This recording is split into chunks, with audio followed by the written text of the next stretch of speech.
First up, we're talking about Yojimbo from 1961, directed by that fella, Akira Kurosawa. From the letterbox synopsis, first class samurai action tale with philosophy to boot. Ooh. The incomparable Toshiro Mifune stars in Akira Kurosawa's visually stunning and darkly comic Yojimbo. To rid a terror-stricken village of corruption, wily, masterless samurai Sanjuro turns a range war between two evil clans to his own advantage. Remade twice by Sergio Leone and Walter Hill, this exhilarating genre twister remains one of the most influential and entertaining films of all time.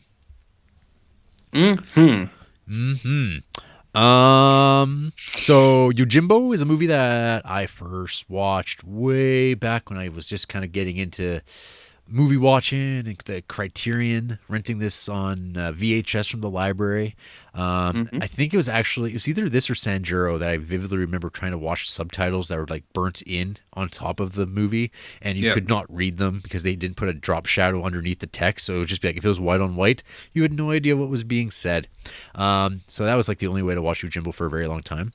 The copies of Yojimbo and Sanjuro that I own are hand-me-downs from my friend Corey, who bought the Blu-ray 2-pack of these whenever they came out. So I had the old DVDs, the old dusty old non-anamorphic widescreen presentation of both these movies. And I think even the Yojimbo that I watched was like kind of the American. I'm not sure about this. It's like the American kind of opening credits, because like all the names are in English, and it seems very American. It wasn't like kind of Japanese characters with like subtitles. So it had been a while since I watched it. I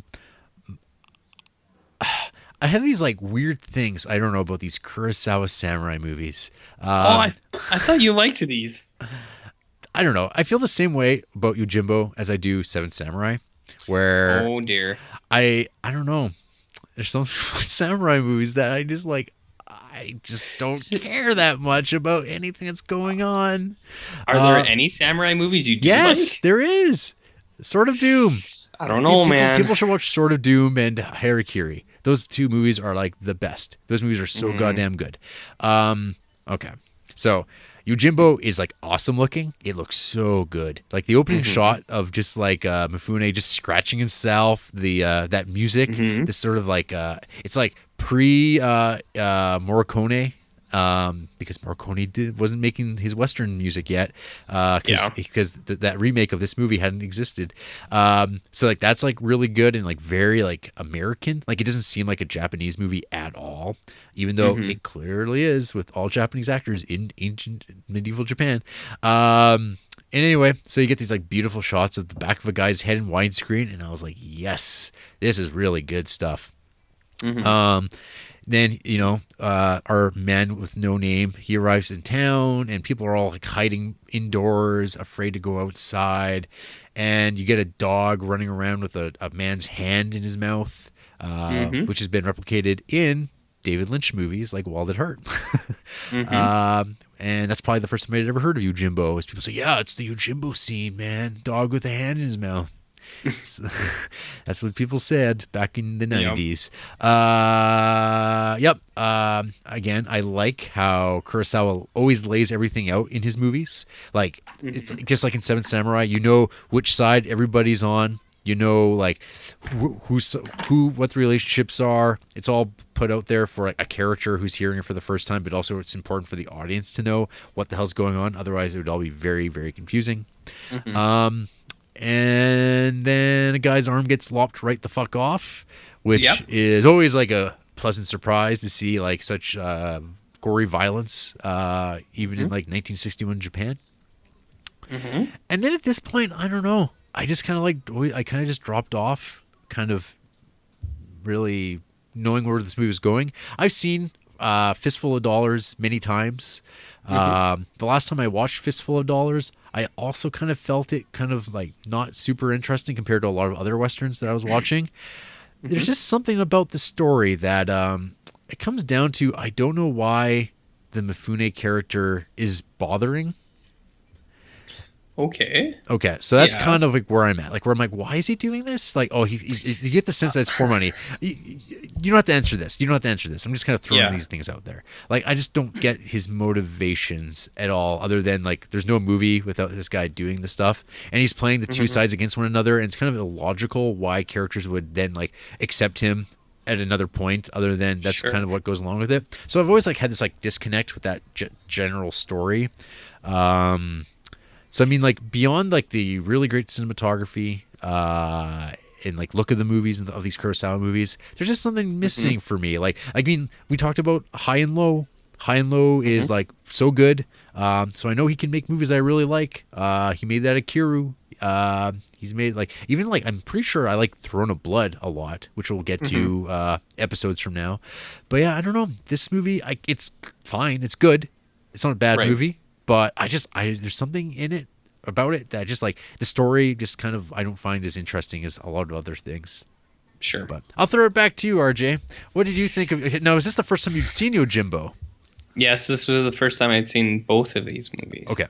I'm going to lead off by trying to answer your question about the motivation for the character. Because I thought I had an answer for that. For both of these movies. Yeah. It seemed like he was a Ronin, a fallen samurai.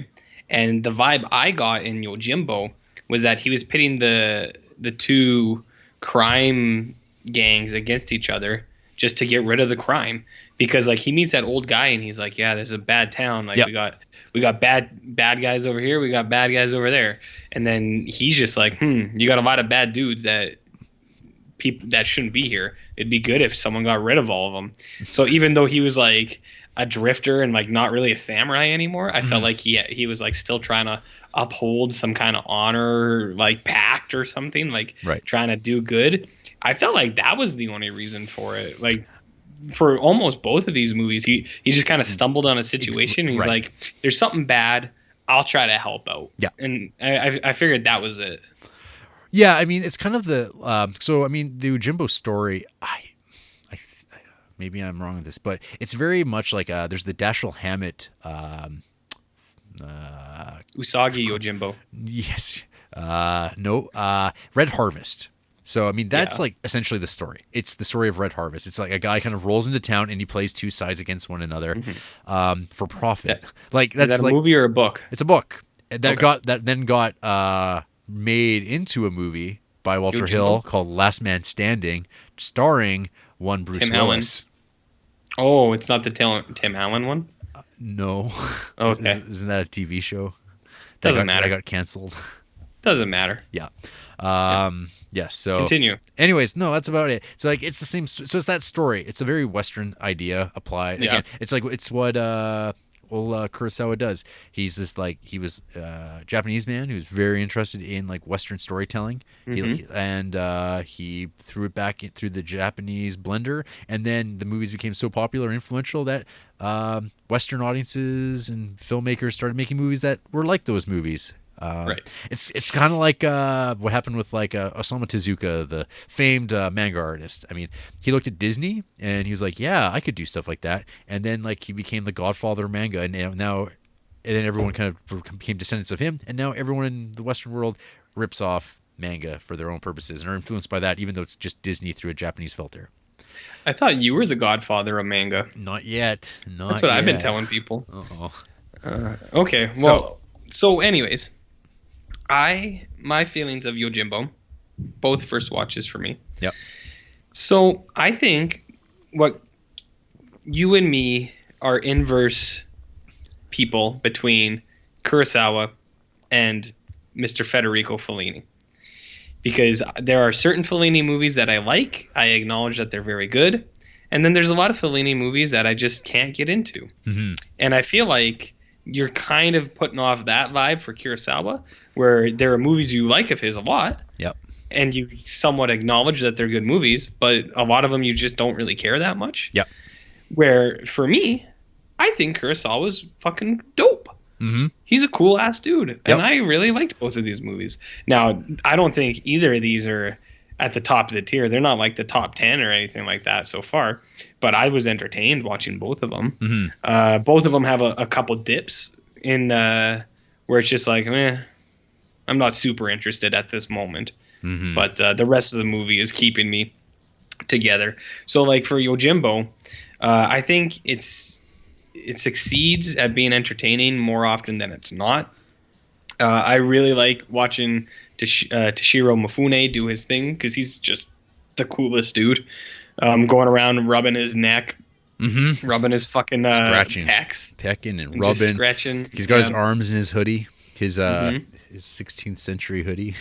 His 16th century hoodie, yeah. So I think he's super cool, and like they play him up as the ultimate badass, which is good because he should be. Like that at the end when he comes out in that dust storm, and it's like one man against 20. Yep. That's so cool. That's some Clint Eastwood shit right there, and it would become Clint Eastwood. Correct. Correct. That is some Clint Eastwood shit right there. I think stuff like that is awesome. I really enjoy watching it. I thought for the most part, like the story and the plot were like it was good and entertained me. It didn't I didn't think it ever surprised me, but I mean it's fine. I've seen it's like what we were saying when a movie's so influential, sometimes it just you know the beats already just by seeing it through other stuff. So I kind of got that vibe, but it didn't really take away anything from me. Yeah, it's got every now and then it's got some really unsuspected like scenes of violence, and you're like, whoa. You're like, I didn't see that one coming. So that's kind of neat. The sword play isn't top of the line, but I mean, they tried their best, right? Yeah. Like they tried their best. I don't know. I liked the groups of the gangs. I thought it was very real, where it's like a lot of dudes just like bragging about how tough they are. It's like, I got warrants out for my arrest, like here and there and all this shit. And I feel like a lot of like real tough guys are like that. They're like, it's like, I once killed a man. It's like, cool, dude. Cool. So I felt like those guys were pretty real. I like all the corpse talk. At one point, someone calls the town a corpse fair, and I thought that was pretty neat. That was a good bit. That was a good bit. This movie has one of the all-time great face pushes, where the giant Japanese man, just the Japanese Andre the Giant, fucking totally face palms Toshiro Mifune and just throws him across a room. That's a great face push. Yeah. I'm going to start keeping track of face pushes on this show because Right. there's been a couple. And then this line has one of my probably all-time favorite quotes I've seen so far. There was a scene where the guys were drinking sake. Someone said something, and I think it was Toshiro Mifune. He just said, "Shut up, I'm drinking," or "I'm busy drinking." Shut up, I'm busy drinking. And I really related to that. I was like, you know what? You know what's up. Yep. So I thought this movie was good. I thought it was really entertaining. I don't think it's top of like one of the best we've seen or any by any means, but I enjoyed watching it. So yeah, it's one of those situations with the movie where like even like when I watched this stuff back in the day, I never really felt a draw to it. Like it's just not. It doesn't do anything. The story itself isn't inventive enough for me to really get into it. And I mean, like I said, there are like samurai movies that I like a lot that I think are really good. 13 Assassins is also good. That's more of a modern movie. They exist. The Lone Wolf and Cub movies are really sweet. They're super entertaining. I kind of like the style of those movies a little bit more because they're like trashier, pulpier. I mean, we'll get to Sanjuro, but like, so Yojimbo, I mean, it's better than the Samurai Trilogy movies. That's for certain. that's for sure. Yep. So I mean, there's different ways of making it just because I don't know. There's just something about the story that I just don't like. And I mean, like I'm in a minority here. Like when you look up the people talking about these movies, even the people who hate these movies, it's not that strong a hate. People just like, I mean, at the end of the day, they're action movies. I just think that I find there's more interesting action movies than than this one. That's fine. So yeah, I don't know. It's just like just not my movie, I guess. Which I don't know. It says more about me than anything else. It's just a total. I think it comes down totally to taste, and like they just aren't to my liking compared to some things, which is fine. It's good. I think it does say more about you than anything else. Well, it is. I So, mean, because it's my opinion.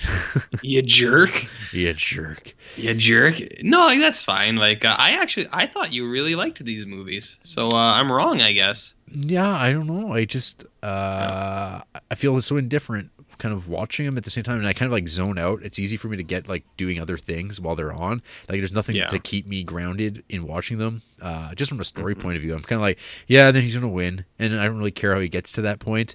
And there's like it's like lots of double crossing back and forth for no reason. hmm It's characters walking back up and down the same street, and that's like the whole like dramatic nature of the story is guys just walking up and down the street, which is probably also why when I rewatched Fistful of Dollars last year when I was like on my big Western kick, I was kind of hmm like, oh, I don't really know if I like this movie as much as I used to. I mean, I still think like, I mean, it's been a while since I watched it, but Good, the Bad, and the Ugly, all-time hmm banger. That movie's fucking great. But and I have to All time rewatch banger. A Few Dollars More because I know that I remember at one point I thought Fistful of Dollars was so much better than A Few Dollars More, but then I also know a lot of people who like that's their favorite is Few Dollars More, and so I'm like maybe my opinions Hmm. changed on these things. I need to go back and watch that one as well. I was thinking about going back and watching those, but instead I started watching Italian pieces of shit and other crap like movies called Catacombs and stuff. Yeah, that seems like a Jarrett thing. It's on the wavelength I'm on now, you know. Yeah, it's just like when you watch it, it feels like a dream. Yeah. Yeah, You know. you did. Yeah. Well, yeah. I thought you dug these movies, so that's a little surprising. But I liked them. That's I think good. samurai westerns are cool. So Mm-hmm. should we move on to Sanjuro? As we're kind of Yeah, already talking about it. I guess so. Give me a sec here.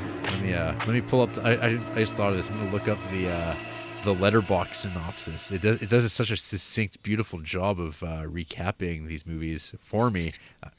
All right, here Is we it just go. like a bunch of dudes in bald caps make weird decisions? Well, that'd be accurate. Okay.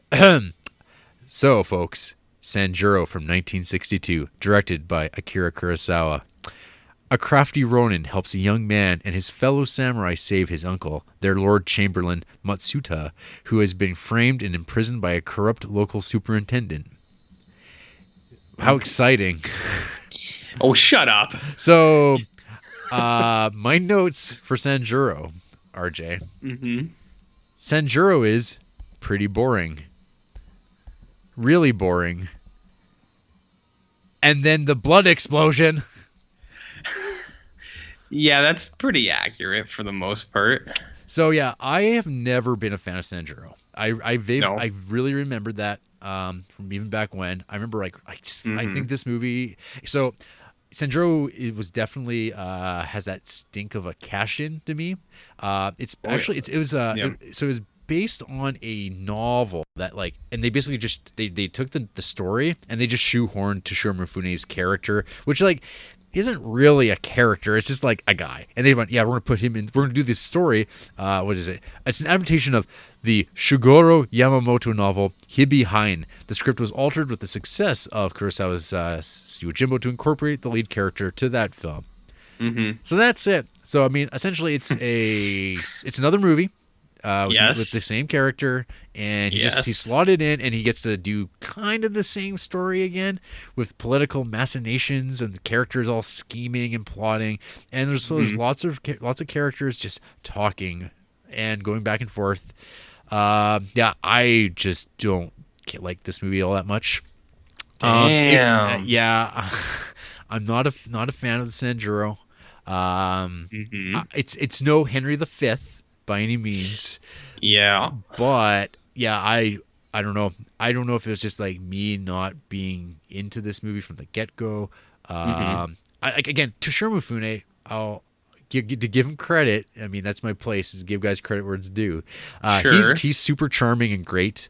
I think he's like really great in these movies. Just as a hmm performance, you can see why he became a superstar and like beloved, like iconic figure of like Japanese cinema. Yeah. Because he has such range. Like he plays a different character. Like you compare his character in these movies to his character in Seven Samurai, where he's like just out of his head and spastic and stuff like that. In this, he's like the chill dude, which is like kind of Yeah. what I remembered him being in Seven Samurai until we watched it and went, oh wait, no, he's completely different. He's just this Mm-hmm. like guy coming out of the jungle and out of the forest and just strutting around, and he's also scratching himself and being kind of Mm-hmm. gross. And in these movies, like yeah, he's like a totally cool guy. But yeah, I don't know. This story to me is just like super boring. Mm-hmm. No more interesting to me than like some of like those the Samurai trilogy movies. Yeah. The movie still looks good. Like it's like I can obviously can acknowledge it's a really well made movie. But Mm-hmm. it's just like absolutely no interest for me whatsoever while I'm watching this Yep. stuff. So yeah, that's my hot take, RJ, on Sanjuro. Ooh, Um, shit. so what do you think of this movie? I didn't think it was a big pile of dog shit. Well, Uh, that's good. I mean, I didn't either. I just thought it was yeah. a boring movie. I think there's a lot of stuff to like in this movie. Okay. I don't think it's as good as Yojimbo. The copy of the actual film that I watched was better than Yojimbo. It was a lot more smooth and clear, but I don't know what that means. Maybe Japan just couldn't figure it out a year before, and then a year later they knew what was up. So, anyways, I like Sanjuro. I don't think it's as good as Yojimbo. Okay. It does have some lulls for sure. When there's a lot of the fucking conniving old dudes in their little fucking hut, and they're just like, ooh, ooh, ooh, ooh. Oh yeah, I love that scene. Yeah, That's all the it scenes, happens RJ. it happens Okay. like 5-6 So times. you know when I knew that Sanjuro was not for me, when I did the time code check. Okay, how far into this movie am I? Oh, it's been 18 minutes. And then like after like what felt like 20 minutes, I did it again, and it had only been like 8 minutes, and I went, Yeah, oh my god. And then yeah. I did it again, and I was like, okay, it's got to have been like 50 minutes now. Oh no, it's been 35 minutes, which is not an experience I had while watching Twin Peaks. Obviously, comparing these things, they're not the same thing. But my enjoyment, not. my like, just like feeling watching these things and investment is just like so different. Right. Yeah, I mean, Mm-hmm. like I said, like I've read like the Lone Wolf and Cub comics. Like I've read like all 28 volumes of that manga and I loved them. Thought they were great.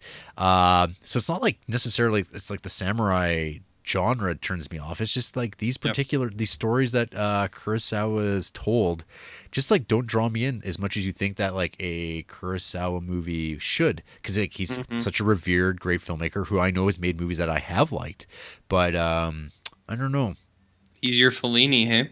He's my Fellini. Because He's like, your Fellini. man, because like comparing like just the Fellini movies I watched like 2 weeks ago, fuck, Nights of Cabiria, so goddamn good. I watched that movie like tonight. That movie, I love that movie to bits. It's going to be a long, long time before I'd ever watch Yojimbo and Sanjuro again. And Yeah. like I would say I do like Yojimbo more as well. Like I think it is just a better movie. I think that like very few people say otherwise. Like it's like Yeah. but then there's some people, of course, like, well, actually, Sanjuro I think is his finest film. I think it surpasses Seven Samurai. You know they exist. Yeah, and then you're just like, shut up, nerd. yeah, Yeah. No, yeah, I know what you're saying. Sanjuro's not it's not the top of the line. I do like there are things I do like. I think the opening is pretty dope. I liked how he just kind of stumbled in on that. And then you get some shots of like samurai running through bushes in the dark, and I was like, ooh, that's cool. I think he does lighting very good in this movie. A lot of shadows, a lot of light, a lot of dark. So I thought that was pretty cool. He throws in some of that classic Kurosawa humor. There's a scene where Toshiro Mifune asks for some food, and then later on you see him, and he's got a plate with like fucking like 100 rice balls on it, and I think that's really funny. I don't know if it's intentional or not, but I thought that was really funny. I like the dude in the closet who kept coming out all the time. I thought that was cool. I thought that was kind of funny. He's just like, I live in the closet now. All right. And the only time it didn't land for me, and one of the big problems, I guess, was at the end, the group like celebrates, and it's played like this weird cheesy music comes in, and it's like played for joy and laughs or something, and that doesn't really work, I don't think. But whatever. Andrea walked by in this movie. She caught something really good. The main antagonist, like the other samurai, Yep. he looks just like the guy from fucking Iron Chef. If you're not familiar with Iron Chef, go look up. It's the one where like he's not like the old dude and the like very very old Japanese Iron Chefs. It's like the guy who was his son or nephew who took it over later and then would come to the America ones, who would always be like, what was his line again? Is like, Iron cuisine. That's my impression. He looks just like that guy. So check it out. Okay. You know what? Like normally I'd say, wow, that's really fucking racist. Asian people don't look at the same. But Andrea totally called the similarity between AJ Styles, WWE superstar, and one Billy Ray Cyrus.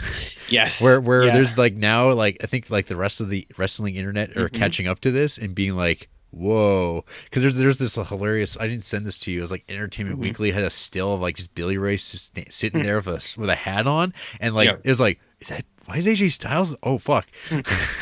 Yeah. So she's maybe, actually there's something to this other than casual racism. No, she calls this out a lot. She always does side by sides. She very accurately pegged Benedict Cumberbatch with cornrows Axl Rose. And I know what you're going to say. You're like, what? But she found two pictures that looked really good together. And then one that's a little meaner, I guess, is Jessica Chastain with Jared Leto's Joker. If you put those two beside each other, they're very pale. They're very. I can see it. They have hollow, fucking sunken in cheeks. It's very close, man. If you don't have colors on, you'd think they were the same. So she does have an uncanny ability to do this. But yeah, that was her poll, and I was like, yeah, you're right. You're right. And the last thing I'll say about Sanjuro is that there's like that group of women they encounter for some reason. I don't really know why. But the older lady, she's got the blackest fucking teeth. They're so gross and black. Oh, it's like nobody else has black teeth like that. It's like it's eggplant. It's like I don't know what the fuck it's about, dude. But it's like a common. I don't know. It's something they did back in the day, olden times in Japan. It's like this. I don't know if there's like eggplant dye that they were using, but like it was a style. It was like a fashion thing that like so obviously didn't. Yes, yeah, that's completely intentional. I don't know. Yeah. Yeah, we thought it was that thing like in India that like Betelgeuse or whatever or Betelgeuse or whatever that fucking nut thing they eat that turns your teeth black. Oh, it could be related to that. I just remember I remember being like horrified by that at one point. It's like when you're watching like manga and like you hear like those fucking insects always in the background and like all these things like the cicadas. Chicago. Yep. Yeah. No, I know what you mean. I was very taken aback by it because no one else had that, and I was like, man, why is this lady's teeth so black? Yeah, and it's usually women that have it only too, and it's like kind of like the not maybe geishas or like I can't remember. It's like a weird thing, something. I just wish I could remember what it is. Yeah, Ohaguru is a custom of dyeing one's teeth black. It was most popular in Japan until the Meiji era. Tooth painting was also known and practiced in the southeastern parts of China. Dyeing is mainly done by married women, though occasionally men do it as well. It is also beneficial as it prevented tooth decay in a similar fashion to modern dental sealants. So since we'll just talk about this some more.